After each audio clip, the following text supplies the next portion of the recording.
Bapak, Ibu, Saudara-saudari, firman kehidupan bagi kita pada hari ini, Keluaran 23 ayat 1. Janganlah engkau menyebarkan kabar bohong.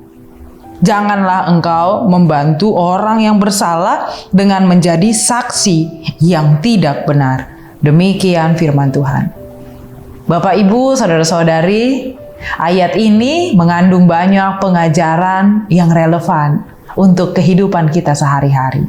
Ada beberapa hal yang bisa kita renungkan, yang mengingatkan kita untuk selalu teguh melakukan kehendak Tuhan.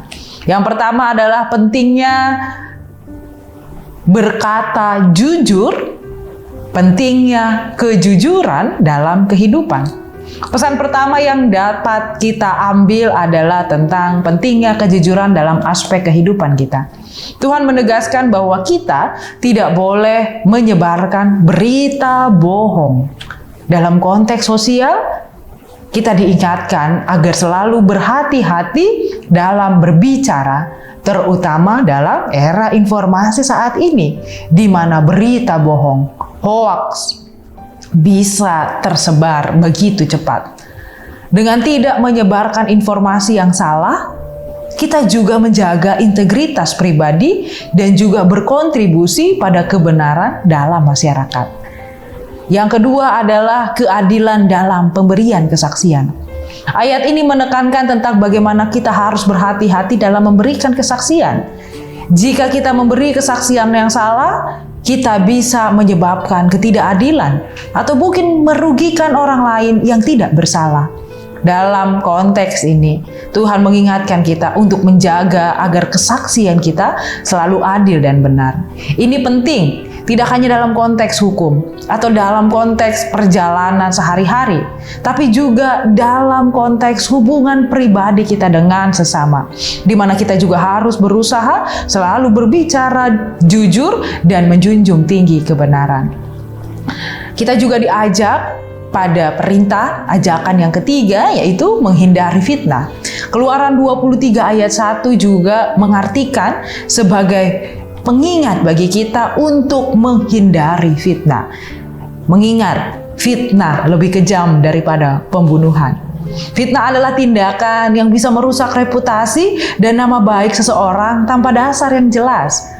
Dalam kehidupan kita, seringkali kita dihadapkan pada situasi di mana informasi yang kita terima atau bahkan yang kita dengar bisa berpotensi menyakiti orang lain jika kita menyebarkannya tanpa klarifikasi yang benar. Tuhan mengingatkan kita untuk tidak menjadi bagian dalam menyebarkan fitnah atau membangun cerita palsu tentang orang lain. Dan yang terakhir, tanggung jawab moral. Ayat ini juga menunjukkan bahwa setiap individu bertanggung jawab atas perkataan dan tindakan mereka dalam memberikan kesaksian atau informasi.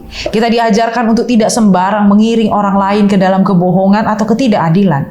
Ini menciptakan sebuah panggilan untuk menjadi pribadi yang penuh tanggung jawab dalam tindakan dan perkataan kita sehari-hari. Bapak, Ibu, Saudara-saudari, Keluaran 23 ayat 1 mengingatkan kita bahwa keadilan dan kebenaran sangat penting dalam menciptakan kehidupan sosial yang harmonis. Ketika setiap orang menjaga integritas, berbicara dengan jujur, menghindari penyebaran kebohongan atau fitnah, maka masyarakat akan semakin terhindar dari konflik dan perpecahan. Apa yang bisa kita lakukan dalam kehidupan kita? Kita bisa mengaplikasikannya di dalam kehidupan kita dengan salah satunya cara memeriksa ulang informasi yang kita terima sebelum menyebarkannya.